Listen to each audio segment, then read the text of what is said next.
Hi, this is Scott Bradfield. This is the latest episode of Reading Great Books in the Bathtub.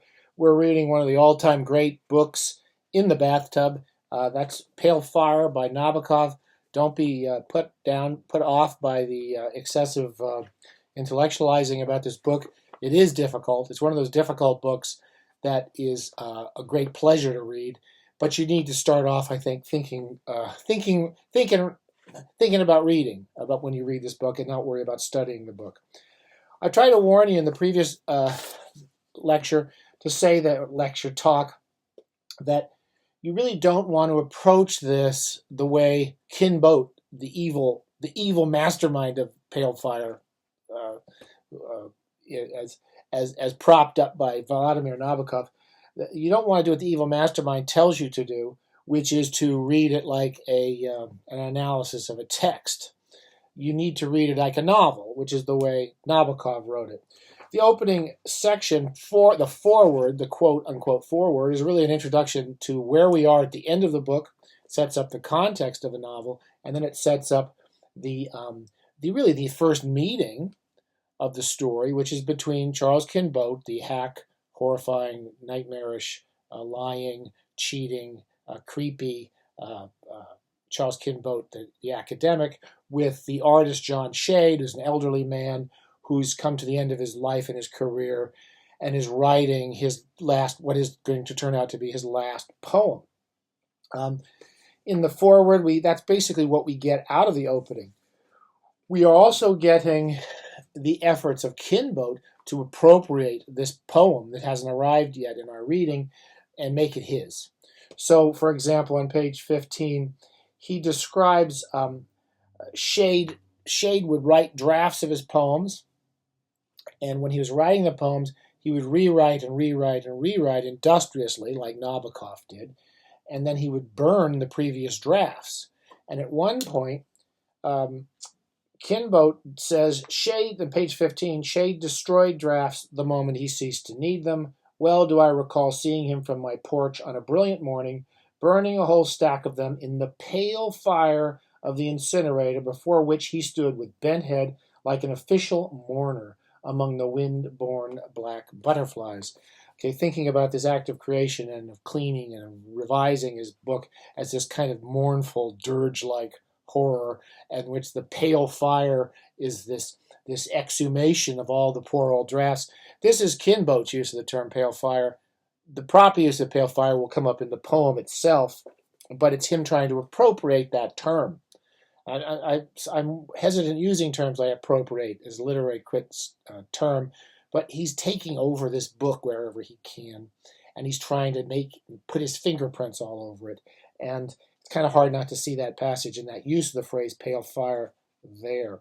We also get this picture of John Shade, which is where we have a narrator, constructor, the fictional architect of Pale Fire is Charles Kinbote, or Kinbote, and he's a really dishonest, manipulative guy who is having affairs with trying to have affairs with young men. He's an old, weird-looking guy. They call him the Beaver because he has this huge beard. And I think his head's bald. I think he's shaved. He's got his big beard. He's this most ridiculous academic, horrific character you could think of. And he's dishonest, and he's manipulative, and he's untalented. And at one point in page 25 of the foreword, he refers to John Shade's physical. He said his whole being constituted a mask. It's an interesting idea because the mask is really Kinbote, who's not only a mask, but it's possible a multiplicity of masks when we read the book. John Shade's physical appearance was so little in keeping with the harmonies hiving in the man. It's a reference to the appearance of Shade, one of the great heroes of Nabokov's writing career, as far as I'm concerned. The most likable person you think he's created. As not an attractive man, I can identify with John Shade. And he's not attractive, he's not nice to look at, but inside him there's supposed to be these great harmonies, according to Kinbote. But at the same time, he's looking at him as a dishonest figure, someone who presents a false face to the world. And again, it's not the man who's creating this false face is, of course, always always Kinbote. Now, I wanted to go in a little bit about the poem. I don't want to read it too much. I do want to encourage you, now you've gotten the setup of the novel as the foreword, the conflict, and the introduction of the two main characters. Because structurally, it's a novel. It's not always pure like it is, but you've done everything. We've seen what happens at the end. The book is about to be published. We introduced the first meeting between the protagonists, John Shade and Kinbote, and now we come to the basic opening of the book, which is the actual poem of Pale Fire. It is very hard to read this poem without all the textual crap attached to it. In the same way as when we buy one of these Norton anthologies, it's so hard not to read all those notes and all those notes at the bottom of the page. You must not read the textual notes while you're reading this marvelous poem. It's a beautiful poem, and it's interesting to me because not only is it a beautiful poem and it's a moving poem, but it's about a fictional character, and it's the fictional character John Shade and his wife, an elderly couple, you could sort of identify slightly with Nabokov and his wife, Vera. She's like the wife, writerly wife. They live in this house. They're academics. They live off in the middle of this kind of woodsy, New England type neighborhood. And they had one daughter who, as we learn in the poem, suffers a pretty sad and tragic death, young. And that's what Pale Fire is about. It's about the death of this daughter who they both loved and the loss of her, which is what informs the whole poem and which is almost never noted ever in either the textual analysis that Kinbote brings up or she's kind of dismissed, or really in any of the real literary critical analysis of Pale Fire. It's always talking about language and linguistics now, retelling the story, and blah, blah. But the real emotional kick is all in this death of this young woman. It starts off with this kind of passage. You must not read the emendation. You can understand this whole poem without anything. It's beautifully written, really clear, sharp imagery. Don't think about anything else. I was the shadow of the wax wing slain by the false azure in the window pane. Okay, now that image is really the most important image in a way of the book. The first moment is the memory that he has, Shade has, Shade, death, ghost, so forth, of a bird flying into a window pane because it sees reality in it, and dying and landing outside. Now, the whole poem goes on about creating these illusions, creating this beautiful landscape that you expect, and then the dangers that can occur in that landscape. It's a reflective poem about him growing up, and very quickly, on page 35 and in lines around 50s, he looks at his house, and he remembers the phantom of my little daughter's swing. It's the first time we think of the daughter, and it's the swing still sitting out there, or the memory of the swing, and the little girl who's now grown up and dead. He talks about growing up and his parents and the bizarre Aunt Maud. There's lots of complexities in here, lots of interesting things, but the main story is setting up his life. There's mentions, by the way, on page 37, line 135 or so, in sleeping dreams I played with other chaps, but really envied nothing. The possibility that Shade might be gay, like Kinbote. There's a possibility of that, which is played on quite a bit by Nabokov, though he is not considered an insidious figure, whereas the figure of Kinbote is very insidious.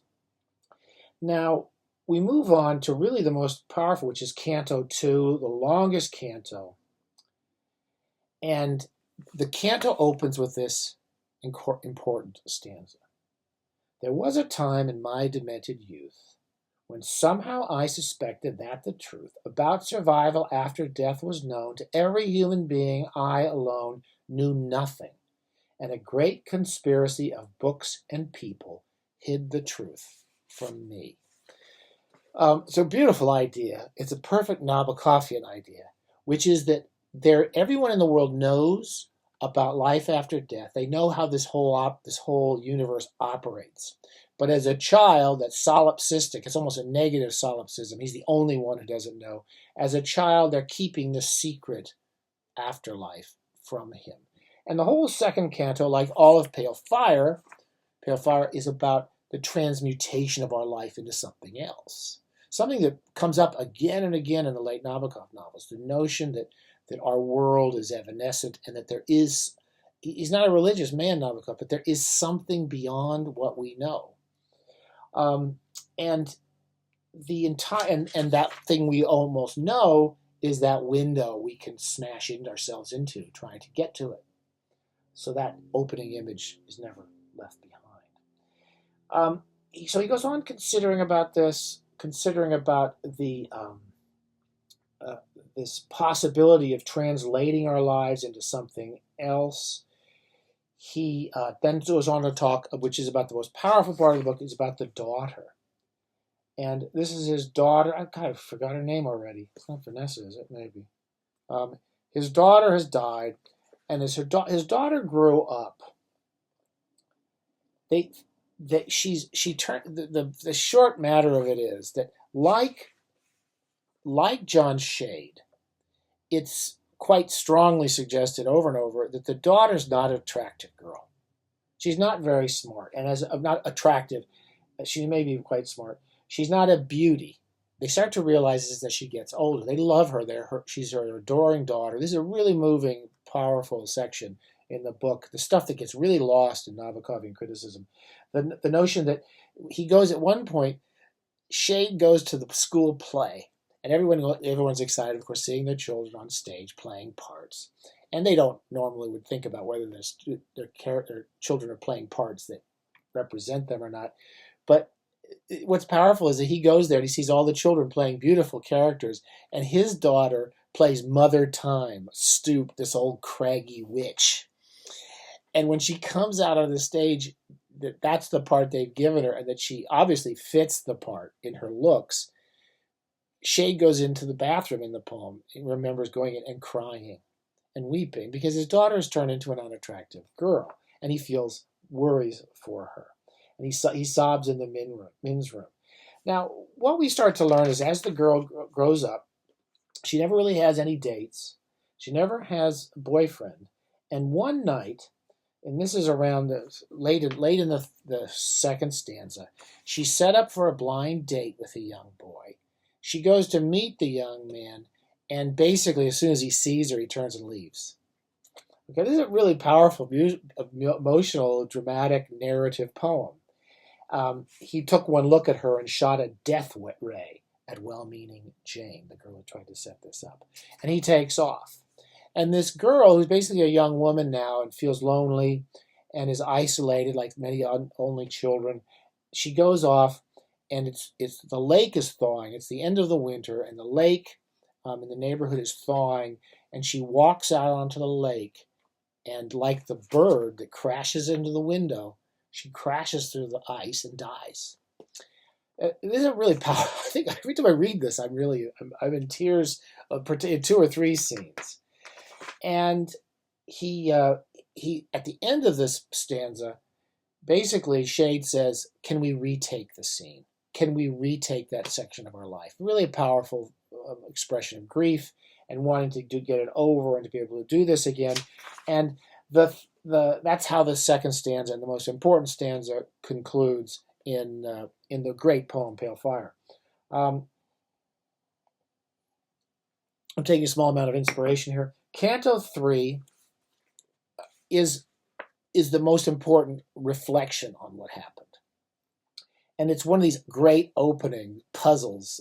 Leaf, lifeless tree. L apostrophe I-F, leaf. And you see that. And at first you're going, oh my God, what the heck does that mean? How many languages do I need to know? Because Nabokov is his master of French and Russian and English and every possible language. And it's quite quickly, it's leif, the if, the French if. And then he plays off the pun of leaf, lifeless tree. So the tree is dead. There's no leaves on it, and there's no possibilities. Now, he goes on to discuss a place called IPH. And I'm pretty sure this is correct. This is a place that he, like Nabokov, Shade travels around the country giving lectures at places. And at one point, he had gone to a place called the Institute of Preparation for the Hereafter, IPH. Some ridiculous organization that's, it's like an Ojai crowd of New Ageists talking about future possibilities of your existence. And at that time, he starts to, in this canto, he starts to think about the possibilities of life after death and how we are incapable of really imagining this thing because it's outside of our awareness. It's outside of our ability to understand things. So he talks about how we imagine post-life existence as a trail of silver slime snails leave on flagstones. That's page 53. It's a great image. The good ink, this rhyme, this index card, this slender rubber band, which always forms when dropped, an ampersand. Every time you drop a rubber band, it looks like an ampersand. Are found in heaven by the newly dead, stored in its strongholds through the years. Instead, the Institute assumed it might be wise not to expect too much of paradise.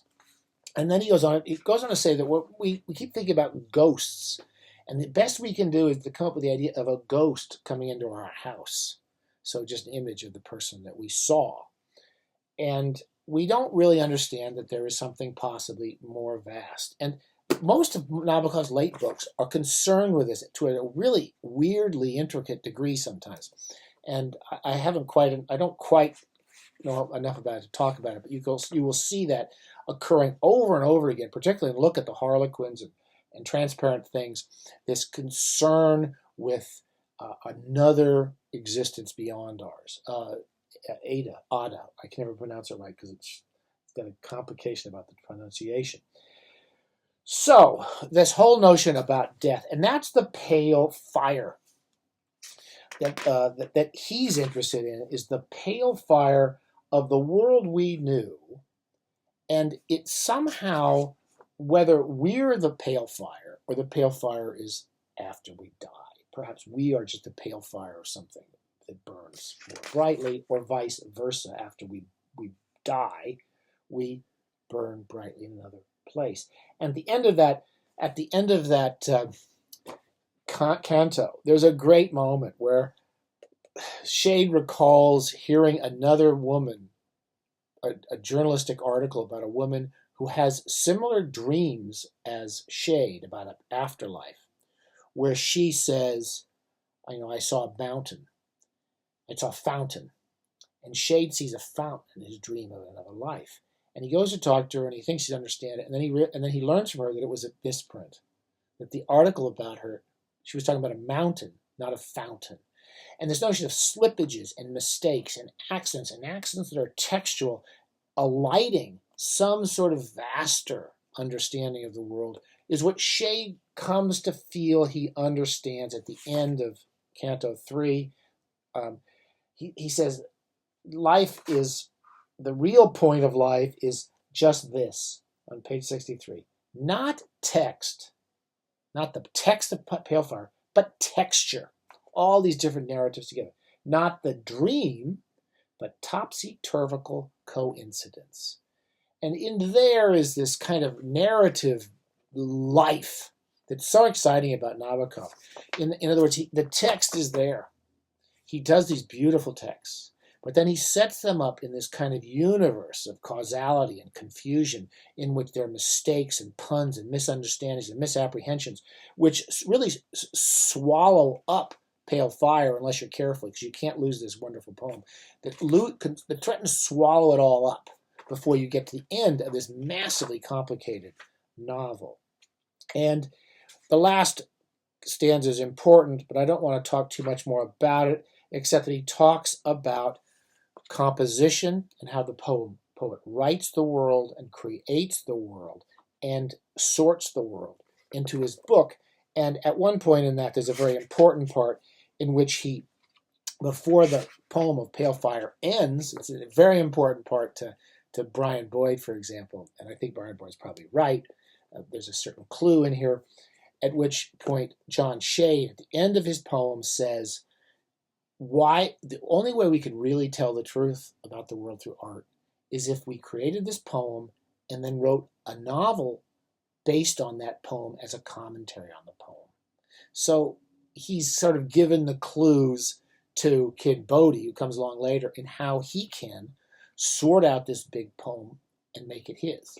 But all of those complexities aside, and they're necessary to Nabokov in terms of enlivening this story, the central story of Pale Fire is the loss of this girl who will appear and reappear throughout the book, and the loss of this daughter who the father was devoted to, he loved her.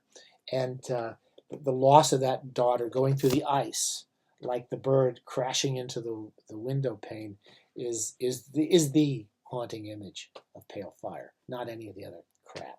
So anyway, this is a wonderful book. I hope you're enjoying it. And we're just going to spend the same amount of time just on the commentary alone. There's so much to cover. I would really say the most important thing to do is just really enjoy that poem.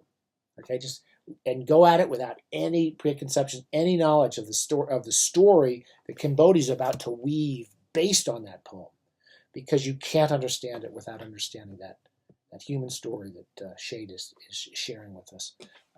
It's wonderful. Okay, good. Enjoy the book. I won't say good luck. You're just going to have a good time with it. The commentary can be quite abstruse and complicated, but that poem is not. That poem is just beautiful, beautiful writing. Okay, bye.